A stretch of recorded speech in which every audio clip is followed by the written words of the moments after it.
Bismillahirrahmanirrahim. Assalamualaikum warahmatullahi wabarakatuh. Alhamdulillahi wa kafa wa salamun wa salatun wa salamun ala ibadihi alladhina astafa wa ala alihi wa ashabihi ahli tuqa wal wafa. Bapak-bapak, ibu-ibu, hadirin hadirat yang dimuliakan Allah Subhanahu wa taala. Apa yang dimaksud dengan paham takwa? Apa yang dimaksud dengan takwa menurut surat Al-A'raf 26? Saya sudah bolak-balik katakan saya ini bukan Ustaz Adi Hidayat. Ustaz Adi Hidayat itu tahu dia ayat-ayat, dia tak pula ingat ayat. Apakah ada ditentukan pakaian bagi penduduk surga Pak Ustaz? Istabrak sutra berwarna hijau, khudrin, akhdar, hijau. Karena pada waktu itu warna yang paling disenangi adalah warna hijau. Tapi nikmat surga itu malah a'yunun ra'at, tak pernah ditengok mata, wala uzunun sami'an, tak pernah didengar telinga, wala khatara ala qalbi bashar, tak pernah terlintas di hati manusia. Itulah nikmat surga. Bagaimana seharusnya berpakaian muslim yang baik? Laki-laki tutup pusat, tutup lutut. Tapi yang paling elok lengkap dengan sorbannya sunnah, pakai jubah warna putih.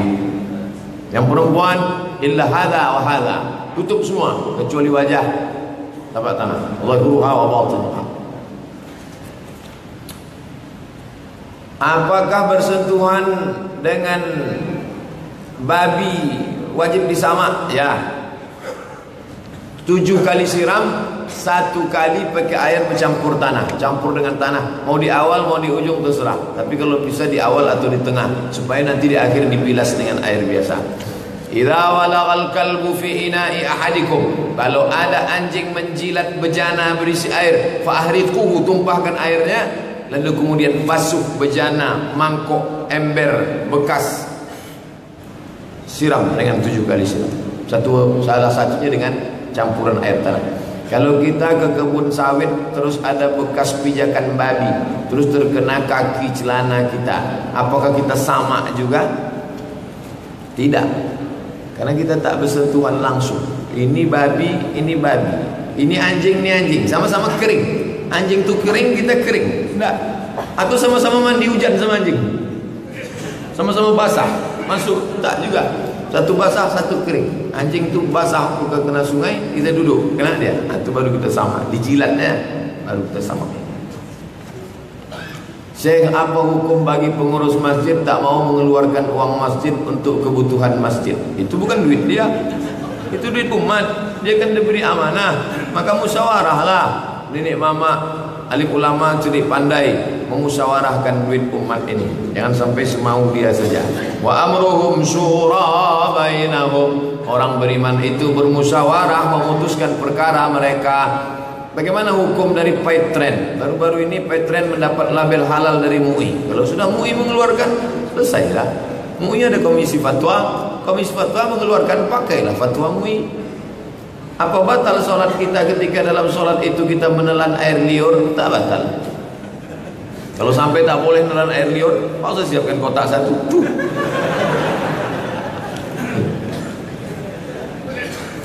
Bagaimana kehidupan ulama besar dahulu dengan keluarganya, Pak Ustaz? Imam Malik bin Anas memakai jubah kebesaran dengan wibawanya, memakai sorban, duduk menyampaikan hadis. Anak laki-lakinya, muridnya, anak perempuannya di balik tirai, karena perempuan tak boleh menyatu. Suruhnya murid membaca hadis. Ya. Asal salah murid yang baca itu, anak perempuannya dari dalam membetulkan. Salah tuh anak perempuan. Rupanya anak Imam Malik hafal Muwatta yang perempuan. Yang laki-laki tak hafal. Nah, jadi memang membesarkan anak laki-laki ini agak susah sekali. Jadi anak-anak ulama itu luar biasa. Begitulah mereka. Syekh Sami Mutawalli Sya'rawi, anak Syekh Muhammad Mutawalli Sya'rawi, mantan pimpinan Majma' Buhus lembaga riset. Apa kata Syekh Sami? Aku tak pernah menengok ayahku tidur dengan emak, sampai-sampai aku bingung kok bisa kami lahir. Mungkin kan ulama itu luar biasa untuk umat ini. Lalu kemudian Syekh Mustafa Al-Maraghi ketika menulis tafsir Al-Maraghi 10 tahun dia mengaku tidurnya cuma 4 jam aja sehari semalam. 4 jam mengajar di Sudan, menulis tafsirnya jadi, muridnya ada, anaknya ada, hidupnya ada, mati 4 jam. Mohon maaf Pak dokter yang sudah ceramah harus 8 jam. Buktinya dia hidup juga. Nah, ini tentang bahkan hidupnya berkah. Jadi tidur ini sebenarnya bukan kuantitasnya tapi kualitas. Tidur yang paling berkualitas habis isya. Coba tidur, habis itu bangun, insya-Allah segar. Apa perbedaan hadis qudsi dengan Al-Quran? Al-Quran lafaznya dari Allah, tak boleh dirubah lafaznya. Sedangkan hadis qudsi lafaznya itu bisa diriwayatkan bil makna. Idza dzakarani fi nafsihi dzakartuhu fi nafsi. Kalau hambaku itu mengingat aku dalam dirinya, maka aku akan mengingat dia dalam diriku. Itu kalau dibaca dalam solat, al-muta'abbad bitilawati, ayat Quran dibaca dalam solat. Alhamdulillahirabbil alamin. Selesai Al-Fatihah baca ayat ya ayyuhalladzina amanu ista'inu bis-sabri was-salah. Hadis qudsi tak bisa. Wal maghdubi 'alaihim waladdallin. Amin. Idza dzakarani fi nafsihi dzakartuhu fi nafsi. Oh, itu selesai Ustaz. Tak bisa dibaca hadis qudsi menggantikan. Itu makna al-muta'abbad bitilawati. Hadis qudsi di pangkalnya ada fima yarwihi an rabbih atau qala Allah azza wa jalla. Hadis qudsi ada dalam Sahih Bukhari, hadis qudsi ada dalam Sunan Tirmidzi, hadis qudsi ada dalam Musnad Ahmad bin Hanbal, hadis qudsi ada dalam Musannaf Ibnu Abi Syaibah, hadis qudsi ada dalam Mustadrak Al-Hakim, hadis qudsi ada dalam kitab Al-Jami' Al-Kabir. Payah mencari hadis qudsi ini, dulu payah, sekarang disatukan menjadi satu kitab. Nama kitabnya Al-Ahadis Al-Qudsiyah 400. Download gratis di internet. Al-Ahadis Al-Qudsiyah PDF enter. Langsung dapat download. Udah saya download tak dapat Pak Ustaz. Paket habis. Hadis Nabawi juga wahyu secara makna, sementara lafalnya berasal dari Rasulullah. Lantas mengapa kita tidak menyebutnya hadis qudsi juga? Dhamir dalam hadis qudsi dinisbatkan kepada Allah. Inni haramtu zulma ala nafsi. Itu bukan Muhammad sallallahu alaihi wasallam situ. Aku di situ Allah. Di pangkalnya ada fima yarwihi an rabbih. Qala Allah azza wa jalla. Itu salah satu indikasi tentang hadis qudsi. Quran, hadis qudsi, hadis nabawi. Cara membedakan hadis qudsi, hadis nabawi, di pangkalnya ada fima yarwihi an rabbih. Qala Allah azza wa jalla. Dhamirnya dinisbatkan kepada Allah Subhanahu wa taala. Apa itu Baitul Izzah? Stasiun transmisi. Ini Lauhul Mahfuz.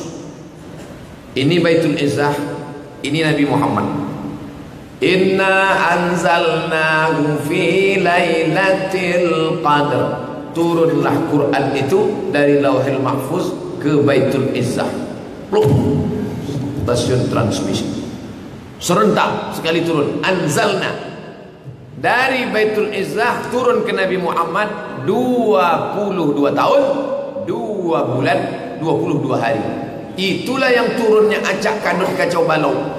Adapun yang turun dari Lauhil Mahfuz ke Baitul Izzah Al-Fatihah. Susunannya macam Quran yang ada di tangan kita sekarang. Al-Fatihah, Al-Baqarah, Ali Imran, An-Nisa, Al-Maidah. Tapi begitu dari transmisi Baitul Izzah ke Nabi, yang pertama kali turun bukan Al-Fatihah. Yang pertama kali turun Iqra bismi rabbikal ladzi khalaq, khalaqal insana min 'alaqin, Iqra rabbukal akramul ladzi 'allama bil qalam, 'allamal insana ma lam ya'lam. Makanya Quran itu mukjizat, cara turunnya saja mukjizat. Belum lagi isinya, cara turunnya saja pun mukjizat.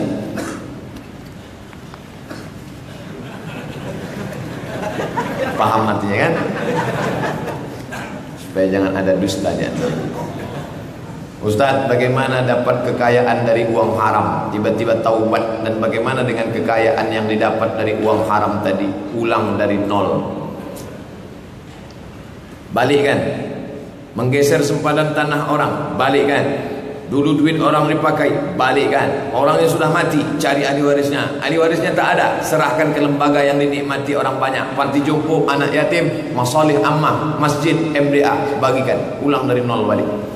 Ini sekarang banyak orang taubat enak aja, ambil tasbih, Astaghfirullah Rabbal baraya. Udah selesai, enak aja. Dari nol. Orang Pertamina aja yang sanggup tuh. Dari nol ya Pak.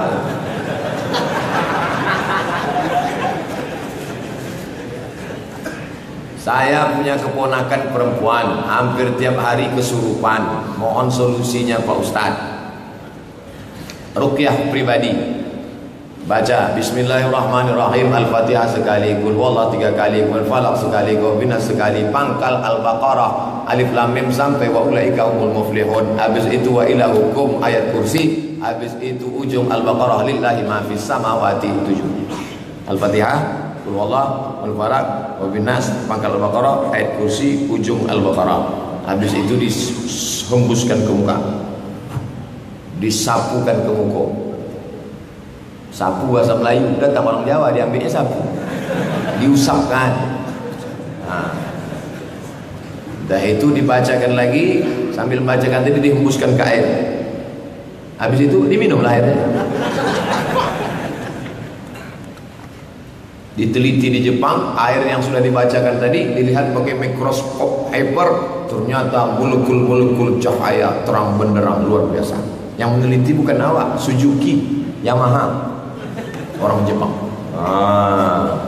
Lalu kemudian tak juga berubah, tak juga hilang, bawalah ke pakar ruqyah. Masjid Al-Falah, Rumah Sehat bawah Ustadz Saifullah. Pagi sampai sore Ustadz Saifullah. Malam naik ke atas Ustadz Zafrullah. Ada 2 di situ. Rumah sakit ibu dan anak Zainab. Ingat ibu, ingat anak, ingat Zainab. Ingat jin, ingat Zainab. Bawah ada tempat bekam, ada sengatan lebah, ada juga ruqyah di bawah. Ruqyah. Kenapa tak Ustaz Somad aja ruqyah? Ini ada seninya, ada ilmunya masing-masing. Ayat yang dibaca sama. Cuman kadang-kadang kita yang baca, jin itu bukan keluar, ketawa dia. Allahu la ilaha illa huwal hayyul qayyum, la ta'khudhuhu sinatun wa la naum. Saya tengok Ustaz Zafrullah baca, dia pejam mata santai. La ta'khudhuhu sinatun wa la naum. Orang menjerit-jerit. Tapi ada pula orang baca ayat kursi ketawa jin tu. Masa setan ngusir setan gitu dia. Pokoknya yang membaca tu seboleh dua boleh. Bagaimana cara membentengi diri dari kemewahan dunia, padahal ada kalanya kita membutuhkan dunia. Zuhud bukan berarti meninggalkan dunia. Adalah orang lesu, letoy, lemah, loyo di samping pasar, pakaiannya compang-camping, Aisyah bertanya, Sayyidatuna Aisyah radhiyallahu anha bertanya, "Siapa? Man hadha? Siapa ini?" Orang di pasar menjawab, "Huwa azhadan nas." Dia orang yang paling zuhud. Apa kata Sayyidatuna Aisyah radhiyallahu anha? "Kana Umar ibn Khattab azhadan nas." Umar bin Khattab orang yang paling zuhud. Idza takallama asma, kalau bicara suaranya lantang. Wa idza daraba auja, kalau memukul pukulannya keras. Wa idza masya asra, kalau berjalan langkahnya tegap, cepat dan kuat. Jadi zuhud itu bukan bawaannya letoy, lesu, mau mati. Tidak. Oleh sebab itu pegang dunia ini, pegang kekuasaan. Nih Aziz dari Kelantan, orangnya zuhud. Jabatannya apa? Gubernur Menteri Besar Kelantan. Rumahnya sederhana, hidupnya bersahaja. Umar bin Abdul Aziz, Amirul Mukminin. Nah, jangan diajarkan kepada anak-anak kita hidup zuhud, tinggal di gua, lalu berlumut-lumut di tepi sungai. Habislah dunianya diambil orang kafir. Nanti saya sebut kafir anti kebinekaan. Saya seorang mahasiswa, gimana cara yang baik untuk mengekspresikan rasa suka saya kepada seseorang akhwat? La ilaha illallah. Kok kuliah aja? Saya pikirkan akhwat, kuliah aja. Kami dulu tak ada cerita akhwat. Kami dulu kuliah. Kalau tak percaya tanya kawan-kawan yang seangkatan dengan saya. Di Riau ini yang seangkatan dengan saya Ustaz Zulfadli LCMA di Kanwil. Tanyaan, ada kalian waktu kuliah dulu mikir akhwat-akhwat? Tak ada. Kami kuliah selesai. Habis itu kuliah selesai. Balik ke Pekanbaru. Banyak orang ngantri datang. Tak hitung-hitung. Kalau buka buku catatan 7 boleh. Saya sudah mengenal seorang akhwat Pak Ustaz, tapi dia mau selesaikan studinya dulu. Kau selesaikan saja kuliah nak. Selesai itu kau berprestasi, insyaallah Allah akan pertemukan kau dengan orang baik-baik insyaallah. Amin ya rabbal alamin. Nanti kita doakan wala aziban illa zawajta, yang belum menikah supaya berikan mereka jodoh yang baik ya Allah. Paling kuat aminnya mau dekat dulu. Kalau bersentuhan tapak tangan suami istri Pak Ustaz, batal apa tak batal? Mazhab Syafi'i bersentuhan tak mahram batal. Bernafsu tak bernafsu batal. Mazhab Hanafi bernafsu tak batal. Karena makna aula mastumun nisa, kau menyentuh kulit. Makna menyentuh di situ bukan menyentuh kulit. Maaf cakap makna menyentuh di situ jima. Karena Quran itu bahasanya lembut. Dia tak sebut kata jima tapi menyentuh. Kalau jima baru batal. Kalau tak jima tak batal. Itu Hanafi. Kalau Maliki bersyahwat batal. Tak bersahwat tak batal. Saya ulang balik. Syafi'i bersahwat tak bersahwat batal. Hanafi bersahwat tak batal. Maliki pertengahan, bersahwat batal, tak bersahwat tak batal. Kau tadi kau sentuh binimu? Iya. Habis itu kenapa kau salat? Aku tak bersahwat nengok dia. Nengok biniku tak bersahwat, bini orang aku bersahwat. Ya. Bagaimana Ustaz pendapat antum kepada Habib Bahar bin Smith yang sangat keras menyinggung pemerintah? Itu style dia. Siapa saya mengkritik orang? Itu gaya dia. Enggak ada lo, enggak rame. Itu gaya dia berapi-api. Nah, masalah bahwa itu melanggar konstitusi. Presiden adalah simbol negara. Menghina presiden sama dengan menghina. Itu aturan kenegaraan. Kalau tidak senang ya tangkap. Nanti yang ditangkap kan bisa tabayun, klarifikasi, bisa sewa pengacara. Ada hukum. Jadi jangan dibicarakan menjadi ribah. Itu tak benar itu, masa ngina-ngina presiden. Ya tangkap.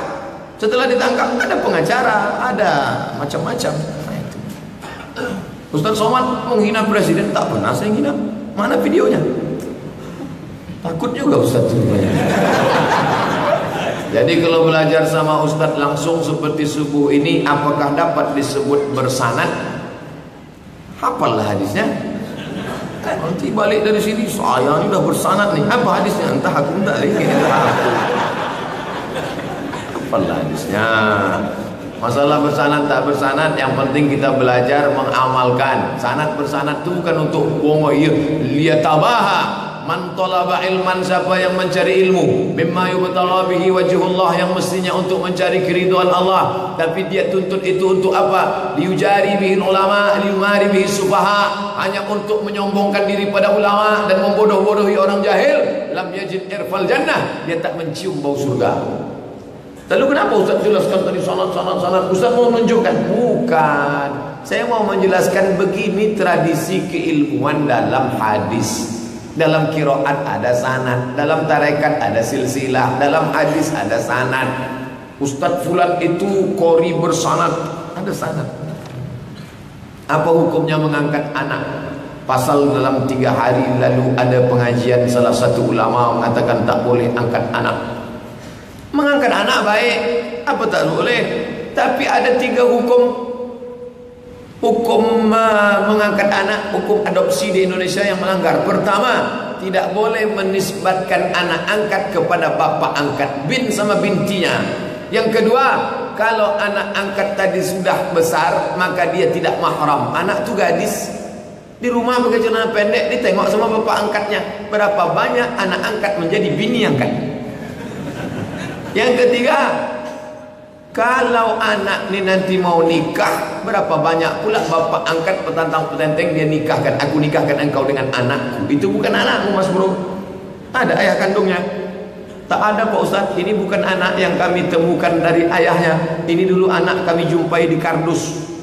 Jadi gimana ini? Walinya wali hakim. Fasultan waliun man la waliyalaha. Hakim Pak Kuah menjadi wali bagi orang yang tak wali. Jadi kalau bapak ibu mengangkat anak, selamat dari yang 3, bin bintinya tetap pakai. Dia tidak di rumah leluasa dengan buka aurat. Dan waktu nikahnya nanti tetap walinya, wali asli atau wali hakim. Baik, apa salahnya?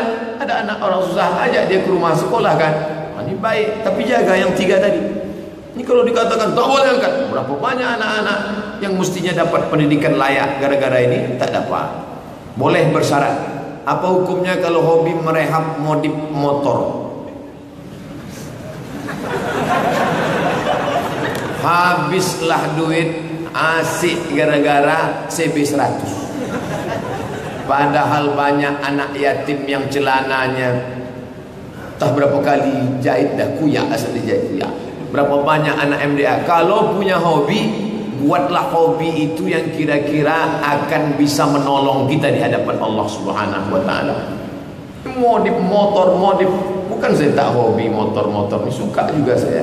Tapi buatlah, jangan habis waktu gara-gara itu. Alhamdulillah, Ustadz Doni, Ustadz anak muda kita, beda Ustadz anak muda sama Ustadz tua. Kalau Ustadz tua sorbannya di belakang, kalau Ustadz Doni sorbannya di muka. Maka anak-anak muda yang punya motor dikumpulkan, pergi pagi sore Ahad, pergi ke masjid di sekitar Pekanbaru, di daerah Kulim, di daerah Limau Panjang, di daerah Simpang Bingung. Daerah Simpang Bingung ke sana yang mereka sedang bingung dalam keadaan mencari hidayah. Dibuatlah sana pengajian-pengajian geng motor syariah namanya, untuk mengimbangi geng motor konvensional. Apakah boleh kredit mobil Pak Ustadz? Kata Pak Ustadz, barang dengan duit tak riba. Ada juga yang cakap riba. Macam mana nih Pak Ustadz? www.google.com, tulis di situ Somad Morocco Kredit, enter. Baca, pahami baik-baik. Dengan duit riba. Pinjam duit 10 juta, bayar 11 juta, riba. Duit sama barang tidak riba. Kalau dah terlanjur bangun rumah dari duit pinjam bank, macam mana nih Pak? Saya kalau udah terlanjur nih, payah kita ini menjawabnya. Mohon doakan kami agar lulus ujian kompetensi dokter besok Ahad Pak Ustadz, biar kami syiarkan pula Islam melalui pasien-pasien kami. Mantap. Ini yang mantap nih. Kemarin ada mau ambil S2, Pak Ustadz saya ini S2 hukum kafir. Boleh Pak Ustadz, lanjutkan kau S2 nak, lanjutkan kau S3 ke Leiden Belanda. Memang kau hukum kafir, tapi dengan ini kau bisa menolong agama Allah SWT. Yang di kedokteran, lanjut terus dengan dokter itu. Malah berapa banyak dengan ilmu kedokterannya itu hati orang tersentuh, sehat orang dibuatnya. Ini bagus. Nanti di akhir majlis kita doakan yang mau ujian supaya lulus, yang mendapat kesulitan dimudahkan Allah Ta'ala.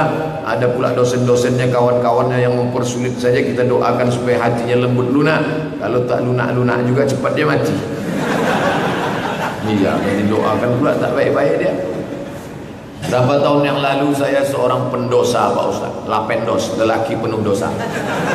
Banyak dosa-dosa besar yang saya lakukan. Di antaranya syirik, memakai pagar diri, berzina, mabuk. Alhamdulillah Pak Ustaz, sekarang Allah sudah memberikan saya kesempatan untuk bertobat. Mantap. Orang yang merasa berdosa lebih baik daripada orang merasa penghuni surga.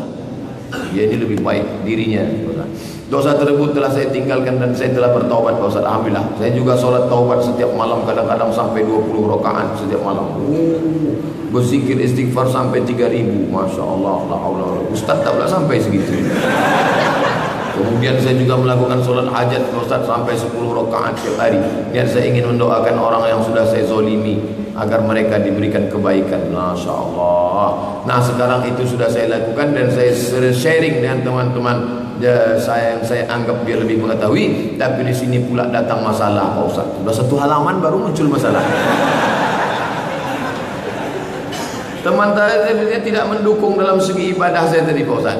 Di antaranya masalah itu dia mengatakan bahwa sholat sunat yang saya lakukan itu adalah bid'ah. Karena saya sholat sunat taubat 20 rakaat, sholat hajat 10 rakaat, totalnya 30 rakaat saya lakukan tiap hari. Dia berkata bahwa Nabi Muhammad tak pernah sholat sebanyak itu. Imam Ahmad bin Hanbal punya anak namanya Abdullah. Abdullah itu yang banyak meriwayatkan hadis dalam Musnad Ahmad. Kalau dalam Musnad Ahmad, haddatsana Abdullah wa qala abi, itu maksudnya Abdullah bin Ahmad bin Hanbal. Abdullah, ya, bapakmu sholat malam berapa rakaat? Salasami'ati rakaat, 300 rakaat. Mana pernah Nabi sholat tahajud 300 rakaat? Tengok riwayat Aisyah. Maka Rasulullah SAW yazidu fi Ramadan wala fi Ramadan ala 11 rakaat. Nabi tak pernah solat lebih dari 11 rakaat. Kalau dipakai kaedah ini, asal lebih dari yang dibuat Nabi berarti bid'ah. Maka solat Imam Ahmad bin Hanbal 300 rakaat itu bid'ah lah. Nabi punya anak namanya Fatimah radhiyallahu anha. Fatimah punya anak namanya Husain. Husain punya anak namanya Ali. Husain punya anak namanya Ali. Nama datuknya Ali, nama anaknya Ali. Tapi dia punya gelar As-Sajjad. Kenapa disebut Sajjad? Sajjad diambil dari sujud, karena sehari dia sujud 1000 kali. 1000 rakaat dia sujud. Maka disebut dengan Zainal Abidin As-Sajjad. Jadi kaedah asal lebih. Yang tak boleh itu solat zuhur 5 rakaat. Tak boleh. Kalau mau keluar dari khilaf ini, solat sunat taubat 2 rakaat, sisanya kau buat tahajud perbanyak tahajud. Solat hajat 2 rakaat, solat taubat 2 rakaat, sisanya perbanyak tahajud. Bahwa zikir istighfar yang saya lakukan setiap malam sebanyak 3000 kali lebih, kata dia, itu tak ada diajarkan Nabi. Abu Hurairah sebelum tidur malam alfa uqdah, 2000 simpul. Subhanallah, subhanallah, subhanallah, subhanallah, subhanallah. Di mana bisa kami tengok ni Pak Ustaz? Syiar A'lam An-Nubala ditulis oleh Imam Az-Zahabi dalam biografi Abu Hurairah. Abu Hurairah sebelum tidur malam 2000 simpul. Subhanallah. Mana pernah dibuat Nabi? Apa salahnya? Tak salah. Perbuatan itu baik. Tolong saya Pak Ustaz, gimana jawaban? Udah saya jawab tadi dah. Kenapa kita tak boleh beribadah solat sunat zikir banyak Pak Ustaz? Siapa bilang tak boleh? Baca buku 37 masalah populer, download di Play Store. Buka Play Store, tulis 37 masalah populer, download. Mau saya print aja Pak Ustaz, cetak lah. Saya jual Pak Ustaz, jangan. Apakah benar yang disampaikan kawan saya tadi? Tak betul kawan. Tak khatam kajinya.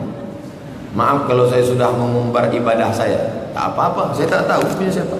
Nama tak ada, kecuali dibuatnya di nomor HP saya Pak Ustaz. Ini alamat, itu baru. Ini dia kan sedang cerita, kita pun tak tahu dari mana.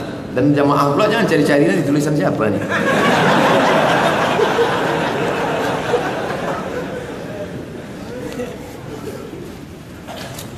Apa dalilnya kunut yang dibaca dengan jahar oleh imam hanya 5 kalimat saja?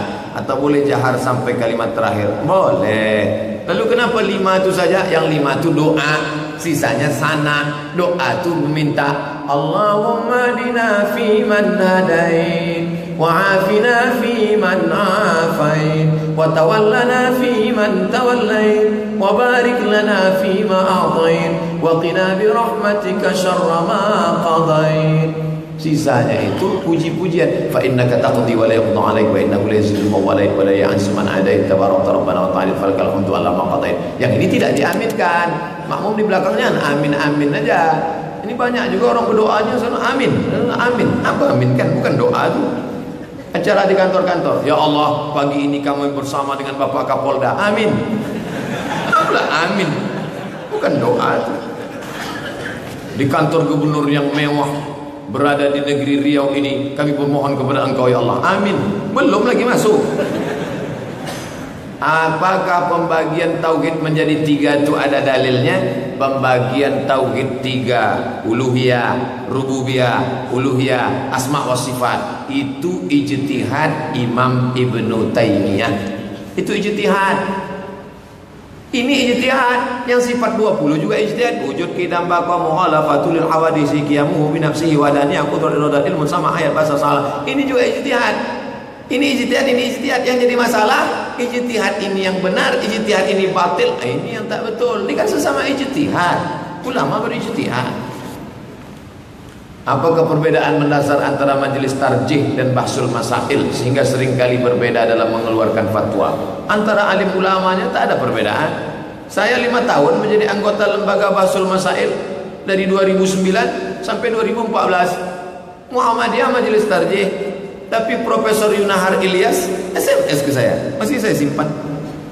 Saya Yunahar Ilyas mendengar video-video Ustaz Somad. Lanjutkan Ustaz. Tak ada. Insya Allah kalau tak ada kepentingan kita tak ada masalah. Di mana letak masalahnya? Majelis tarjih 4 mazhab, ditarjihnya ini dalil-dalil kuat nih. Sedangkan bahsul masail 4 mazhab lebih kepada mazhab Syafi'i. Situ saja bedanya. Lebih kepada mazhab Syafi'i. Sedangkan ini tidak. Bisa Hanafi, dalam kasus ini bisa ke Maliki, dalam sini tidak. Ini lebih pada mazhab Syafi'i. NU 4 mazhab lebih mendepankan mazhab Syafi'i. Muhammadiyah pakai majelis tarjih, tetap 4 mazhab. Perti Syafi'i saja. Buka adik ART Perti. Syekh Sulaiman Ar-Rasuli inyak canduang Perti. Syafi'i saja. Al-Wasliyah Medan Syafi'i saja. Situ letak perbedaan. Apakah Muhammadiyah juga bermazhab Asy'ari?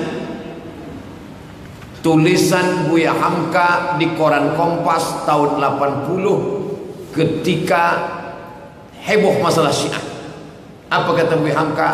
Wahai MUI, bicaralah. Waktu itu dia sudah tidak lagi ketua MUI. Menjelang meninggalnya, wahai MUI, bicaralah. Saya kopikan tulisan Buya Hamka itu di ujung buku 37 masalah populer dalam pembahasan ke-37 masalah Syiah. Apa kata Buya Hamka? Kami di Indonesia Ahlus Sunnah wal Jamaah tidak perlu ikut Syiah dalam masalah akidah kami Asy'ari. Jelas Buya Hamka menyebut situ. Bukan. Dalam masalah akidah kami Asy'ari, dalam masalah fikih kami 4 mazhab. Hanafi, Maliki, Syafi'i, Hambali. Buya Hamka menulis. Pada saat zikir setelah sholat fardu kita membaca tahmid Alhamdulillah, Alhamdulillah, Alhamdulillah, Alhamdulillah. Karena imam baca sangat cepat, maka pada saat kami sampai hitungan ke-20 imam dah selesai di 33. Oh, Valentino Rossi.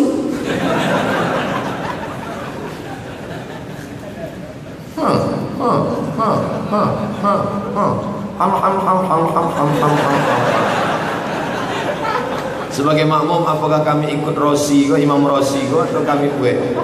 Alhamdulillah, Alhamdulillah. Saya ikut imam tu. Alhamdulillah, Alhamdulillah, Alhamdulillah. Itu supir SDA. Alhamdulillah, si pirok dulu boleh. Alhamdulillah, Alhamdulillah, Alhamdulillah, Alhamdulillah. Ikut awak. Makharijul huruf. La ilaha illallah. La ilaha illallah. Tetap makharijul huruf. Contoh kasus imam pingsan pada saat solat. Jamaah melanjutkan solat dengan imam pengganti, membiarkan sang imam tergeletak. Menolong imam dahulu atau menolong solat. Salah satu membatalkan sholatnya, pahala jamaah dia sudah dapat. Campak imam tu, lalu dia bantu dah imam tu, dia baringkan, lalu habis itu kalau masih sempat masukkan dia ke kamar. Lalu di sebelahnya ada kamar, baringkannya, tadi kasihnya minum. Setelah itu imam tu pun sadar, alhamdulillah, kata dia, Pak saya izin melanjutkan solat ya. Iyalah, masih ada orang solat, lanjutkannya balik. Dia masbuk. Tapi kalau tidak, dia sudah dapat pahala solat berjamaah. Ya ditengok aja imam. Di kampung kami ada sebagian orang berobat minta bantuan jin. Dalam Islam apakah boleh Pak Ustaz? Dan mereka berdalil jin itu jin muslim. Dari mana kita tahu dia jin muslim? Sedang mu'alaf aja banyak bohong sekarang. Waktu bulan puasa kemarin semua bawa sertifikat mu'alaf. Orang aja payah kita percaya, apalagi jin. Saya kalau datang misalnya pas sedang zikir subhanallah, tiba-tiba datang, hai Abdul Somad, aku adalah jin penjaga di sini. Aku jin muslim. Saya tak percaya. Sama orang aja kita payah percaya, apalagi jin. Berapa banyak jin mengaku jin muslim padahal tidak. Oleh sebab itu, maka dalam masalah dunia jin ini kita mesti hati-hati. Jangan percaya kepada jin, karena banyak penipu pembohong. Tak betul. Fariqum minal insi, ada rijalun minal insi, ada sekelompok jin, ada sekelompok ins manusia, ya'udzuna birijalim minal jin, minta perlindungan kepada jin. Apa hukuman mereka? Fazaduhum rahaqa, mereka semakin durhaka kepada Allah Subhanahu wa taala. Surat Al-Jin juz 29. Pak Ustaz, saya mau tanya tentang riba. Katanya Pak Ustaz, uang dengan barang tak haram. Apakah kredit rumah halal? Karena setahu saya perumahan itu melibatkan pihak ketiga. Bagaimana kalau kita terima offer kredit dari orang? Terima kasih Pak Ustaz.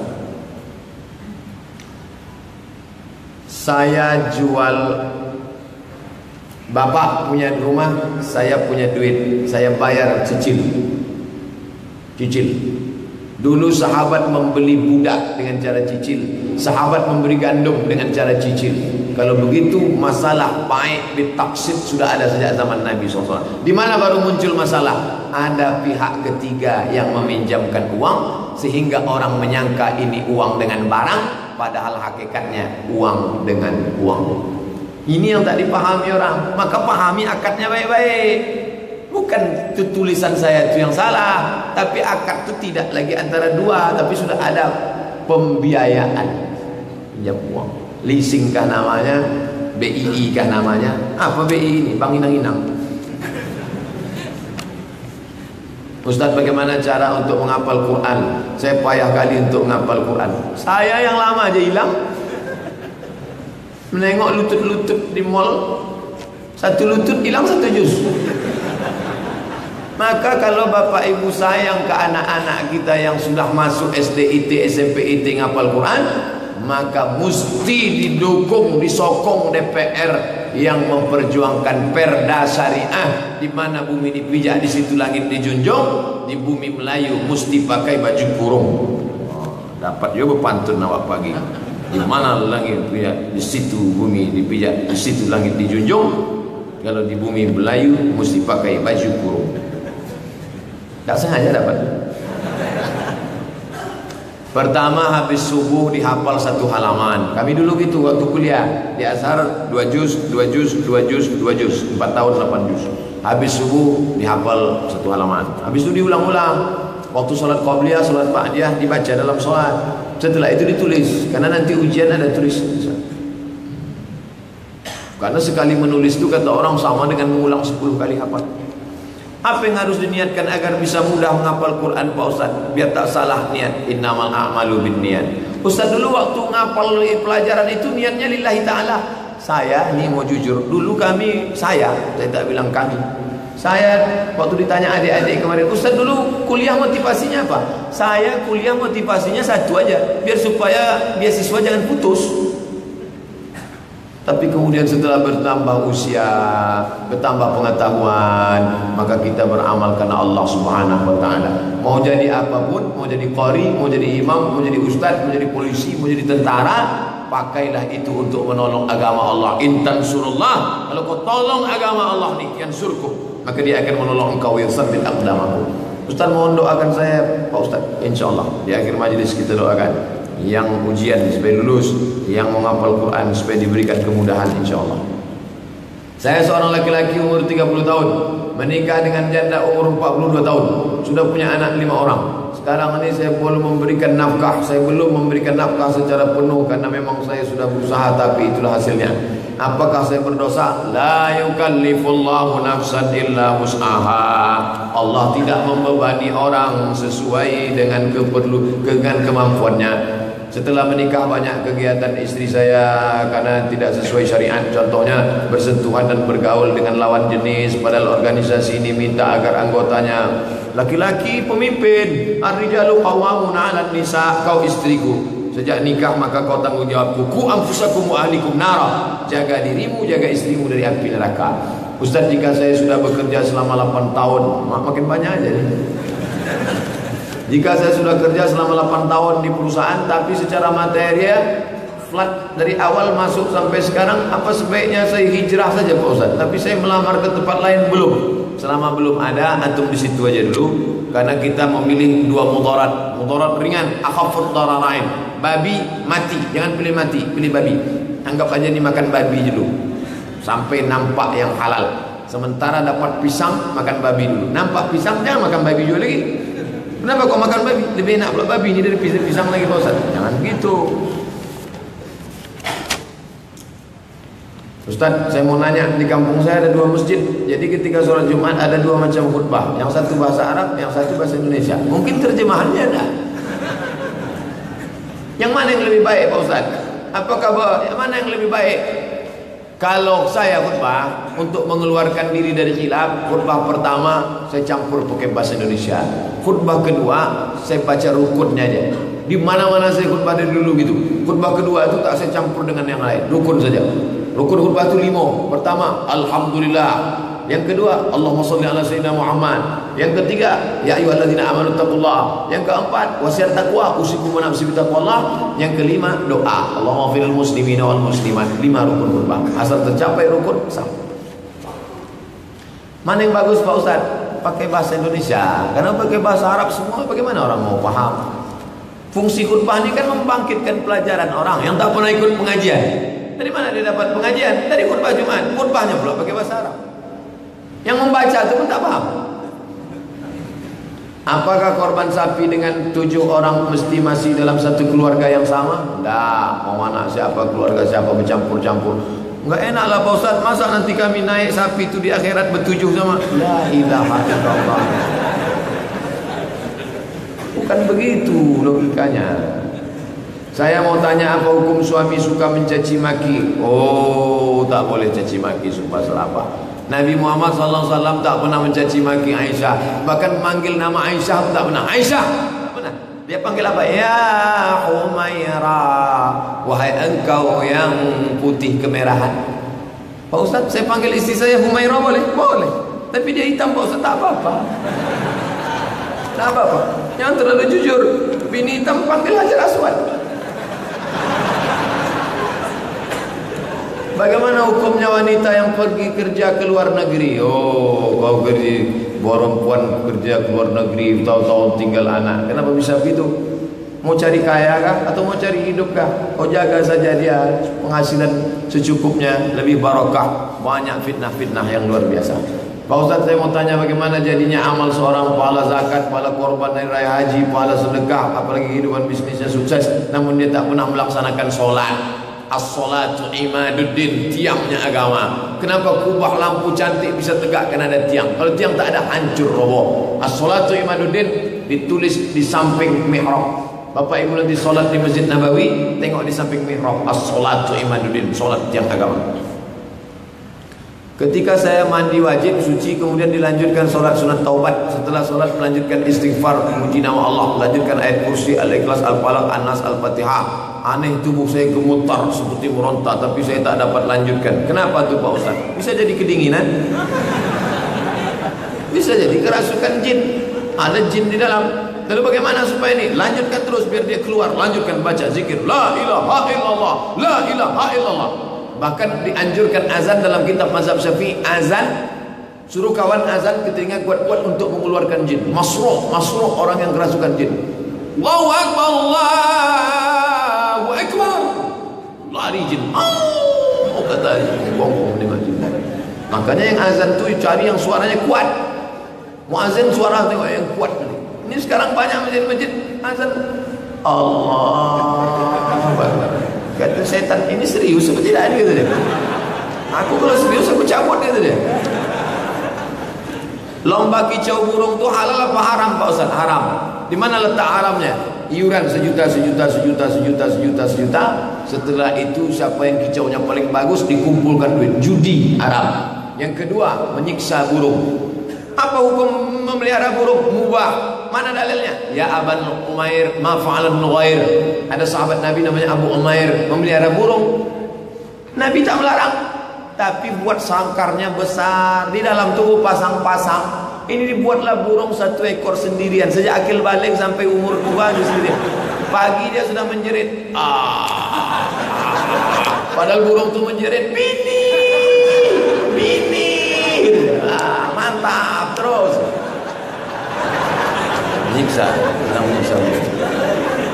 Pak Ustaz, saya kerja di luar negeri, TKW di Taiwan. Saya janda, suami saya meninggal. Saya punya anak 11 tahun. Bagaimana cara mengeluarkan zakat infak sedekah? Saya jauh dari Indonesia.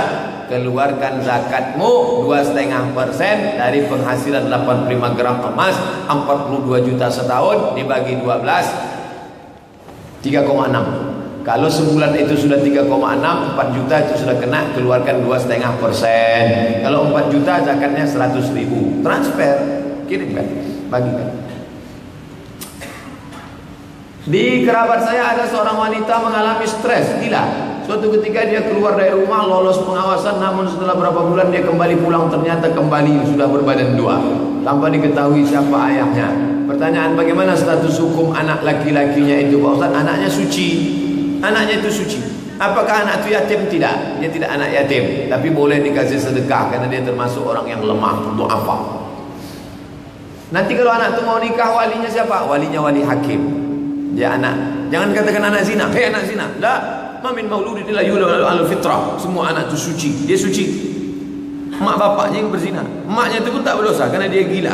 Ada juga orang menggarap orang gila sekarang. Dunia ni lah pula. Apa hukumnya makan kepiting Pak Ustaz? Kita tahu bahwa hewan yang hidup di dua alam itu dilarang. Kepiting merah sama kepiting hitam, kepiting bakau. Kepiting merah itu satu alam, halal. Yang ikhtilaf itu kepiting yang keras, kepiting bakau itu. Ustaz makan, enak itu kepiting bakau. Sebagian yang bermazhab Syafi'i ketat tak mau. Lalu yang mau makan itu dia pakai mazhab apa? Maliki. Mazhab Maliki makruh, tak sampai pada haram. Maaf, saya sering ikut taklim Ustaz di YouTube. Saya ingin tahu apakah saya termasuk berbuat riya? Tidak. Setelah salah seorang teman nyapa saya lewat WhatsApp, kebetulan saya lagi zikir pagi, ditanya sedang apa, lalu saya jawab sedang zikir. Apakah amalan zikir saya jadi sia-sia? Tidak. Kamu sedang apa? Aku sedang zikir. Tak apa-apa. Yang tak boleh itu dihidupkan HP zikir.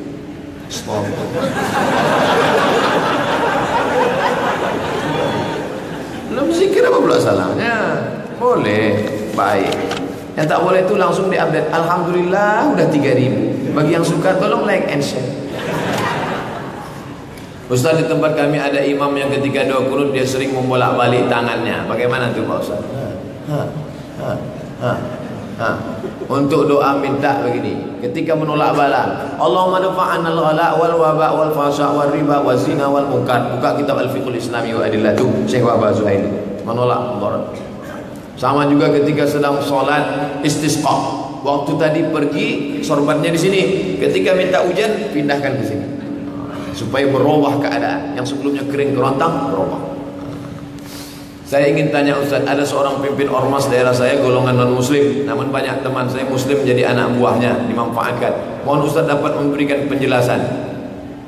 Kau sudah menjual agamamu, dimanfaatkan oleh orang Belanda hitam.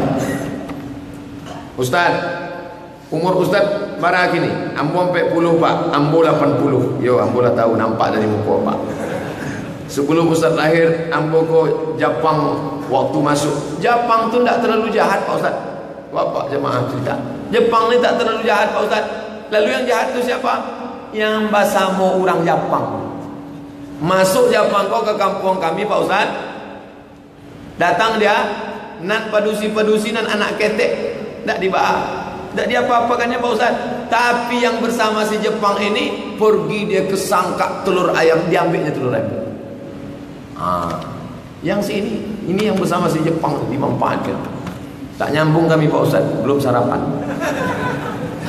Setelah sholat berjamaah di musola, kami berdoa secara bersama. Sedangkan saya punya keinginan sendiri untuk diucapkan. Bagaimana nih Pak Ustaz? Doa dulu bersama. Doa bersama itu umum saja. Allahumma inna nas'aluka salamatan fid din wa afiatan fil jasad wa ziyadatan fil ilmi. Umum saja. Setelah itu baru doa sendiri masing-masing. Tentu doa saya sama doa bapak lain. Saya nanam sawit, minta hujan. Bapak nanam kotak, tak mau hujan. Mana sama? Bagaimana hukumnya mengajarkan syair mantra dengan maksud menolong kaum yang terzalimi seperti muslim suatu negara minoritas, mereka diserang biasanya dengan air keras, lalu kami ajari mereka baca tahan terhadap air keras. Tak bisa, karena minta jin, minta bantuan jin, minta bantuan kepada Allah SWT. Datang jin bisa diperkuatnya. Ya'udzuna birijal, hadis surat Al-Jin juz 29. Ya'udzuna birijalin minal jin, mereka minta bantuan jin. Fazaduhum rahaqa, mereka makin jauh dari Allah. Kami sedih bagaimana kami harusnya memperlakukan terhadap akun-akun yang isinya menghina ulama-ulama, menghina Habib. Mereka berpandangan sebaiknya Ustaz ceramah tentang amalan istishhadiyah. Jamaah-jamaah baik yang di alam nyata maupun yang di alam gaib. Jamaah YouTube, jamaah Twitter, jamaah Instagram. Kalau saya dicaci maki, balas sekali saja. Setiap ada isu-isu, langsung saya buat counter tabayunnya di fanpage Ustaz Abdul Somad. Copy dari situ, share sekali saja. Jangan habiskan waktu emosi gara-gara itu. Ini dunia maya ini bisa gila kita dibuatnya. Sekali saja cukup. Ini kenapa tak berkurang-kurang? Tengok ni mau sampai jam 10. Nampaknya mentang Ustaz tu tak datang 4 kali, kita hajar dia sekali. Ustaz, saya ingin bertanya, hukum dalam Islam jika istri berselingkuh dengan laki-laki lain, lalu pisah ranjang tapi masih seatap. Iyalah, pisah ranjang tak akan 2 atap. Suaminya sudah menggugat cerai, bagaimana pembagian gonogininya Pak Ustaz? Dalam Islam tak ada gonogini. Gonogini itu adalah kompilasi hukum Islam dibuat oleh negara selama dia menurut kompilasi hukum Islam. Suami istri dianggap 2 orang yang sedang berkongsi bisnis. Nikah tahun berapa? Tahun 2000. Sekarang tahun berapa? 2017. Penghasilan dari 2000 ke 2017 akan dibagi 2. Sebagian untuk istri, sebagian untuk ini. Tapi kasus ini berbeda, perselingkuhan lain lagi kasusnya. Maka untuk ini jangan kasih dia, seperak haram jangan kasih dia. Ini cocoknya ini dirajam sampai mati. Karena kalau menurut hukum Islam, azaniyatu, pezina perempuan, wazani, pezina laki-laki, fajlidu, cambuk dia 100 kali, mi'ata jaldah. Itu kalau lajang. Kalau bini orang macam ini bagaimana? Asy-syaikh wa syaikhatu farjuhumal battah. Yang sudah menikah dirajam, lempar batu sampai mati. Udahlah tak dilempar batu sampai mati, dimintanya pula harta kita setengah. Oh, tak bisa. Pertahankan Pak, pertahankan. Masalah bapak mau nikah lagi, kami doakan, insyaallah dapat. Apakah Maria Kiptiah itu budak hamba saya? Saya pernah mendengar salah satu ceramah Ustaz dikatakan Maria Kiptiah adalah budak hamba saya dan boleh digauli. Pada waktu zaman itu Nabi menggaulinya. Saya agak tersinggung dengan ceramah Ustaz tersebut, karena setahu saya Maria Kiptiah salah satu istri Nabi. Mohon penjelasannya Pak Ustaz. Kalau saya punya budak, apakah perlu budak ini saya akad nikah lagi? Tak perlu. Ustaz di pesantren dulu menjelaskan ke saya, ini tiang pondok durian, lalu kemudian dipaku. Setelah dipaku, apakah perlu diikat lagi pakai rotan? Tak perlu, karena paku lebih kuat. Maka kalau saya punya budak hamba saya, bisa saya jual, bisa saya gauli, tak perlu lagi dia akad nikah. Masalahnya untuk apa kaji ini disampaikan? Ini kan menimbulkan fitnah. Apalagi disampaikannya di YouTube, di internet. Banyak. Khatibun nasa ala qadri uqulihim. Sampaikanlah kajian yang menurut akal orang pada umumnya. Kajian khusus tertutup. Ini kajian akhirnya menimbulkan fitnah-fitnah. Nabi kalian tukang ini, tukang itu. Akhirnya menjadi bahan ejekan. Ustaz mohon doanya, doakan abang tertua kami sedang sakit sudah 10 tahun belum sembuh. Insya Allah kita doakan.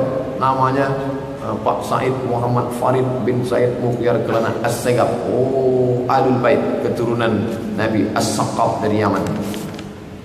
Apa hukumnya kalau kita minta sumbangan untuk pembangunan sekolah agama kepada orang yang telah divonis pengadilan sebagai koruptor? Bagus juga. Itu hasil korupsi dia itu milik umat, dibalikkan lagi kepada umat. Masalih ammah, panti jompo, anak yatim, sekolah, masjid, milik umat. Mana yang lebih dahulu dikerjakan antara solat tahajud 11 rakaat, solat sunat taubat atau solat sunat hajat? Solat sunat taubat dulu, habis solat sunat taubat, solat sunat hajat, habis itu solat sunat tahajud, habis itu baru solat witir. Apakah solat kita bila sedang terasa keluar air mazi atau maaf cakap air kencing? Bersihkan. Mazi tak perlu mandi wajib, maaf cakap kental tapi tak sampai macam sperma, maaf cakap. Habis itu setelah bersih lalu kemudian dia pun solat. Kalau kena ke kain, ganti kainnya karena najis, tak sah solat yang ada najis. Apakah sah solat orang solat sendiri atau jadi makmum mengeraskan suara solat atau mengeraskan bacaan takbir hingga mengganggu orang yang di sebelahnya? Tak ada orang terganggu dengan takbir. Yang terganggu dengan takbir itu setan. Tak ada orang terganggu dengan takbir. Ada masjid tu Pak Ustaz terganggu dan dengar azan, setan. Oleh sebab itu maka kita tak pernah terganggu dengan bacaan orang. Yang terganggu dengan bacaan, tapi bacaan yang mestinya sir, yang didengar hamsah. Hamsah itu diagak-agak dengar telinga sendiri. Kalau sampai didengar telinga orang sebelah, maka makruh hukumnya, tak sampai haram. Hamsah, agak-agak dengar telinga sendiri. Bagaimana hukumnya wanita janda gadis nikah siri tanpa pengetahuan, tanpa izin orang tuanya? La nikah, mazhab Syafi'i. La nikah, tidak sah nikah illa bi waliyin, kecuali dengan wali, wa syahidai adlin, saksi yang adil. Indonesia pakai mazhab Syafi'i, bukan Hanafi. Oh, ini pakai Hanafi sah dinikahkan diri sendiri. Kita pakai mazhab Syafi'i, maka akad dengan saksi dan 2 orang. 1 wali, 2 orang saksi. Orang tua saya minjam duit di bank, saya tahu itu riba. Bagaimana caranya untuk bertobat Pak Ustaz? Berhenti. Kalau ada yang bisa dijual, bom, bayarkan, tutup, selesai. Kalau tak bisa, lanjutkan sampai lunas. Habis itu jangan ulang balik. Kemudian sholat sunat taubat, minta ampun kepada Allah SWT. Wa asbi'is sayyi'atal hasanata tamhuha. Banyak-banyak bersedekah buat baik, mudah-mudahan mampu menghapuskan dosa di masa lalu. Saya mahasiswa sudah semester 13. Tapi setahun ini dengan berbagai keadaan buat saya sadar. Iyalah udah 13 tak juga sadar. Sekarang saya mulai perjuangan Pak Ustaz. Tugas akhir saya, dan sekarang juga lagi semangatnya datang ke pengajian Ustaz. Alhamdulillah. Kalau Ustaz ada di Pekanbaru, tapi setiap saya melihat kawan saya sudah selesai kuliahnya, sukses semua, membuat hati saya sedih dengan masa lalu saya Pak Ustaz. Saya menyesal kenapa dulu malas kuliah. Ini mau bertanya apa curhat deh? Saya lakukan hanya untuk membantu keluarga saya menjadi anak soleh dan sukses dunia akhirat, insyaAllah. Ini nampaknya sudah kembali ke jalan yang benar. Dan agar hati ini tak lagi merasa bersalah dengan masa lalu Pak Ustaz. Ingat, asyaitanu ya'idukumul faqra. Setan selalu membisikkan yang tak baik ke dalam hatimu, maka kau lawan dia. Memperbanyak ibadah, memperbanyak zikir. Ala bizikrillahi tatma'innul qulub. Dengan berbanyak zikir akan menenangkan hati. Banyak zikir, banyak selawat. Allahumma shalli ala sayyidina Muhammad. Asal datang berpikir kalaulah dulu, putus dengan zikir. Kalaulah dulu kau belajar, kalaulah dulu, putus dengan zikir. Astagfirullah, astagfirullah, astagfirullah. Saya pun selalu berdoa agar Tuan Guru Ustaz Abdul Somad dipanjangkan umur, amin. Dilindungi dari fitnah-fitnah jahil, amin. Diberkahi setiap Ustaz agar terus berdakwah menceritakan umat, amin. Ya Allah. Baik juga dia, ujung-ujungnya banyak doa kali. Bagaimana caranya agar kita mendidik anak kita dengan benar, memanjakannya, atau sebaliknya Pak Ustaz? Orang yang membelikan motor, membelikan mobil, membelikan HP mewah, membelikan gadget, dia sangka dia senang